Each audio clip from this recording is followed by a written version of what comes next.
mengusir roh jahat dari orang berasa. Pasal 4:35, sebelah kirinya angin ribut diredakan. Betul ya? Sebelah kanannya Yesus membangkitkan anak Yairus dan menyembuhkan seorang perempuan yang sakit pendarahan. Jadi ada 3 mukjizat, 3 bagian. Dan kemudian di situ diceritakan pasal 4, coba kita pasal 4 ayat 1 sampai dengan ayat yang ke-20 itu adalah perumpamaan tentang seorang penabur. Ya, ingat ya. Nah, saya akan lihat ini ya. Nah, sudah kita lihat. Ini untuk mempersingkat, saya pakai cat ini supaya kalau dijelaskan lebih gampang ingat. Gitu. Nanti baru yang lain di depan. Ya, kita lihat ini.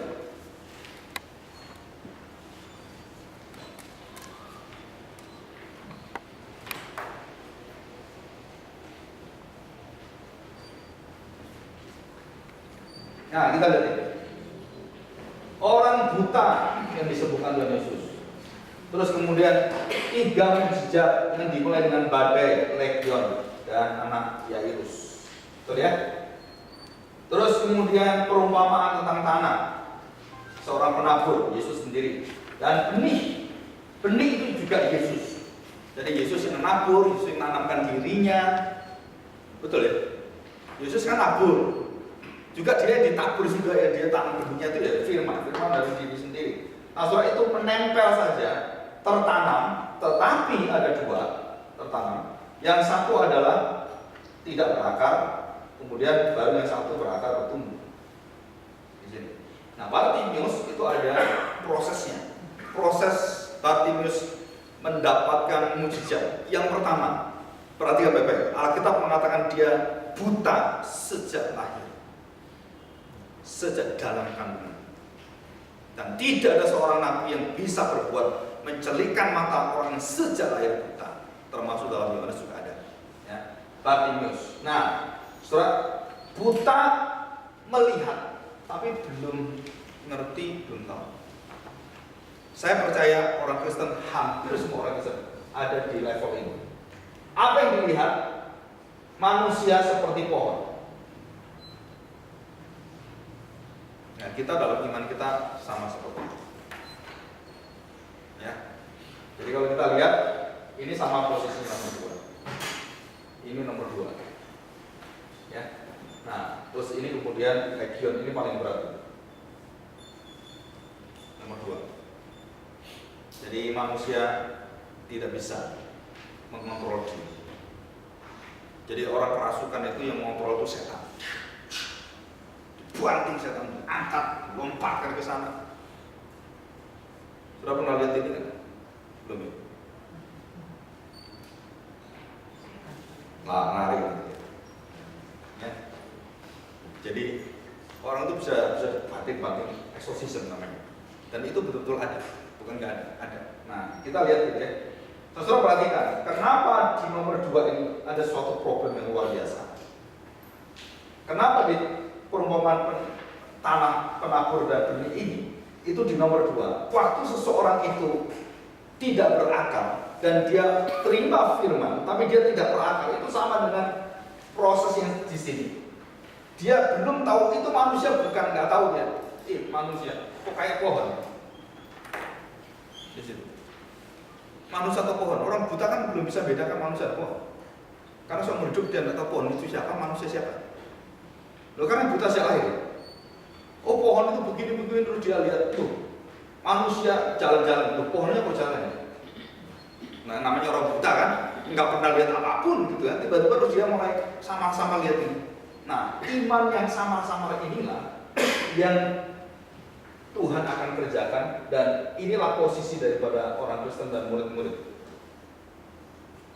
di sini. Dan termasuk posisi kita di situ. Saudara, ada stage yang betul-betul saudara berada dalam kesungguhan bersama dengan Tuhan. Maksud saya begini, jika kita tidak sungguh-sungguh mengenal Tuhan, saudara-saudara tidak akan masuk stage yang nomor 3. Jika saudara tidak sungguh-sungguh membuka hati dan mengangkut semua batu-batu yang ada dalam hati kita, dendam, dosa-dosa yang begitu banyak, itu kalau tidak diangkat, dibuang, Saudara, tidak mungkin tertanam firman dan terakar itu. Jadi hatimu harus ditanam firman, bukan batu. Betul ya? Tapi manusia banyak batu dalam hatinya, bukan firman. Kelembutan enggak, benci. Sabar enggak, cepat-cepat emosi. Nah kan gitu. Hati kita ini seperti itu kan. Nah ini, kalau ini beres, baru dia masuk ke sini. Pertumbuhan. Nah, waktu seseorang bisa tumbuh, seseorang bisa berbuat, dia sudah pasti bisa melawan maut. Dia bisa mengerti firman Tuhan. Sejelas-jelas. Nah, keadaan inilah yang hanya bisa dilakukan oleh siapa? Yesus. Nah, ini artinya Injil Markus.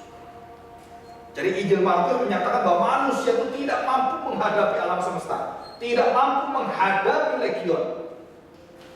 Manusia tidak mampu menghadapi maut. Manusia tidak pernah punya hati yang bisa menerima firman Tuhan. 4 macam hati, itu 3 macam hati tidak bisa terima firman, tidak berakal, dan tidak bertumbuh dan tidak berbuah. Dan kemudian kebutaan kita, ada kebutaan seperti ini, seperti Bartimeus. Jadi sejak kita lahir, saudara, kita buta. Nah, siapa yang bisa mencelikkan, menyadarkan, dan kemudian memberitahu dan mengenal hidup kita, kemudian memberikan keselamatan? Siapa? Hanya anak Allah. Bukan nabi, bukan imam, bukan rasul, bukan raja. Bukan. Siapa? Dialah imam, dialah nabi, dialah raja, dan dialah rasul. Siapa? Yesus. Yesus itu rasul, belum pernah dengar? Rasul itu yang diutus. Kita ingatnya Nabi, Yesus raja gitu kan? Yesus rasul, masa Pak Yesus rasul? Loh iya rasul dia, karena yang diutus. Rasul artinya yang diutus. Yesus kan diutus Bapaknya, betul ya? Jadi Nabi dari segala nabi, imam dari segala imam, raja dari segala raja, rasul di atas segala rasul. Siapa dia? Anak Allah. Nah inilah sentrum iman kita. Iman kita di sini. Kalau kita tidak memiliki ini, saudara, begitu saudara mendapatkan badai, saudara akan blok.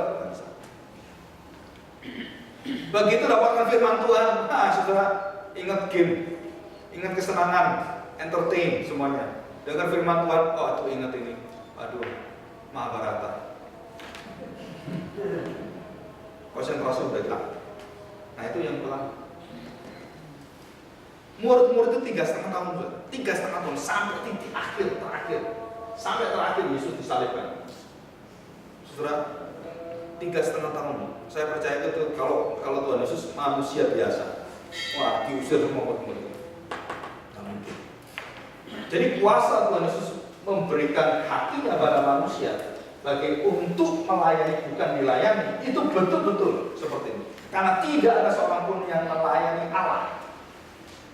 Ini satu kalimat, saudara, Puritan luar biasa di sini. Orang reform itu ya. Dalam arti begini, saudara, apa yang bisa kita beri untuk Tuhan? Apa Tuhan pernah kekurangan? Apa Tuhan pernah kekurangan perhatian? Kita kasih uang kita, mau perpuluhan, mau 100%. Tanya, emang Tuhan butuh uang gitu? Saya melayani Tuhan. Waktu saya tak kasih kamu semua. Petrus mengatakan, Tuhan, keluarga tak tinggal semua. Dapat apa tuh? Betul ya? Apakah ada manusia melayani Tuhan? Jawabannya tidak. Yang ada apa? Allah melayani manusia, bukan manusia melayani Tuhan. Kalau saudara tidak mendapatkan satu jalur dari surga ke dunia, saudara, semua jalur yang ke atas itu salah semua, dosa semua. Sebaik-baik manusia, sehebat perbuatan kita, rohani kita, semua dosa semua. Itu ditulis Alkitab. Saudara mau jadi orang sebaik apapun, contoh sebaik Mother Teresa, tapi kalau kebaikan dia bukan kebaikan yang saya katakan tadi dari surga ke dunia, apa yang dilakukan sia-sia semua. Saudara, orang-orang yang bersama Tuhan Yesus, Tuhan untuk hidup kekal, apa yang harus kau kerjakan? Nggak ada yang dikerjakan. Tuhan kerjakan kamu, bukan kamu kerjakan untuk hidup kekal. Orang muda kan tanya gitu kan, kamu udah makan apa? Hukum Taurat, wah kecil kan. Dari bayi saya sudah ngerti Taurat, hanya dari bayi.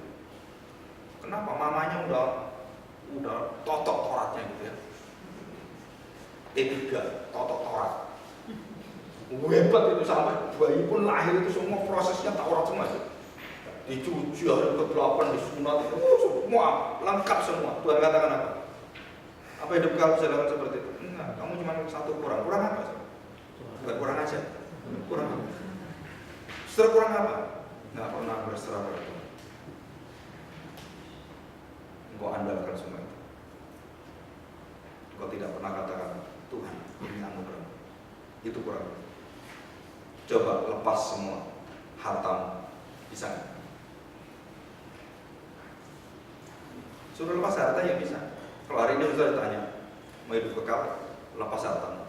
Saya percaya banyak orang mau. Kan seperti orang muda kaya. Ini posisi kita di sini. Oh Tuhan saya mau. Artinya apa? Bukan berarti buang, enggak, untuk kemuliaan Tuhan. Nah beda kan?